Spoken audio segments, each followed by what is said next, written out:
ஆழமா புரிஞ்சுக்கோங்க. உங்க வாழ்க்கையில திரும்ப திரும்ப நடக்கிற எந்த ஒரு விஷயமும் வேர் இல்லாமல் நடக்காது. அதாவது திரும்ப திரும்ப டிப்ரெஷன் வருது, இல்ல திரும்ப திரும்ப ஒரு பழக்கத்துக்கு, கெட்ட பழக்கத்துக்கு அடிமையாவீங்க. தப்புன்னு தெரிஞ்சும் கரெக்டா அந்த டைம் ஆச்சுன்னா குடிக்க போயிடுறீங்க. இல்ல தப்புன்னு தெரிஞ்சும் கண்ணு எரியுது, டயர்டா இருக்கு தெரிஞ்சும் விடாம டூம் ஸ்க்ரோலிங் மாதிரி அந்த டிவைஸை நோண்டிட்டு இருக்கீங்க. இல்ல தப்புன்னு தெரிஞ்சும் தேவையில்லாம எரிஞ்சு விழுந்துடுறீங்க. தப்புன்னு தெரிஞ்சும் இந்த ரம்மி ஆடுற மாதிரியான உங்களை எக்ஸ்ப்ளாய்ட் பண்ற சூதாட்ட பழக்கங்களை சிக்கிறீங்க.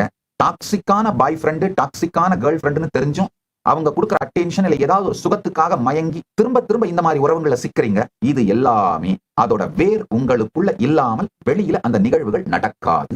ஏன்டா இதே மாதிரி toxic boy friend, toxic girl friend, toxic boy bestie, toxic girl பெஸ்டியாவே அட்ராக்ட் பண்றேன் அப்படின்னு நீங்க நினைச்சு பாத்தீங்கன்னா அதோட வேர் உங்களுக்குள்ளதான் இருக்குன்னு புரிஞ்சுப்பீங்க. ஐயா நல்லா புரிஞ்சுக்கணும். இந்த ஜென்சிக்கு சொல்றேன் கேட்டுக்கோங்க. நான் பூமர் கிடையாதுங்கய்யா. சத்தியத்தை நீங்களாம் ஒரு இனிமையான வாழ்க்கை வாழணும்னு நினைக்கிறேன். உங்களை எல்லாரையும் ஒரு பூ மாதிரி பாக்குறேங்கய்யா. ரொம்ப அழகா நீங்க வாழணும். மலர்ந்து முழுமையாக வாழ்க்கையை ரசிச்சு ருசிச்சு புசிச்சு காய்த்து கனிந்து நீங்களும் வாழ்ந்து அடுத்த தலைமுறையையும் இனிமையா உருவாக்கி நீங்க வாழணும் அப்படிங்கிற இனிமையான நேர்மையான நட்பு, அன்பு, காதல், விருப்பம் இவைகள்னால சொல்றேங்கய்யா.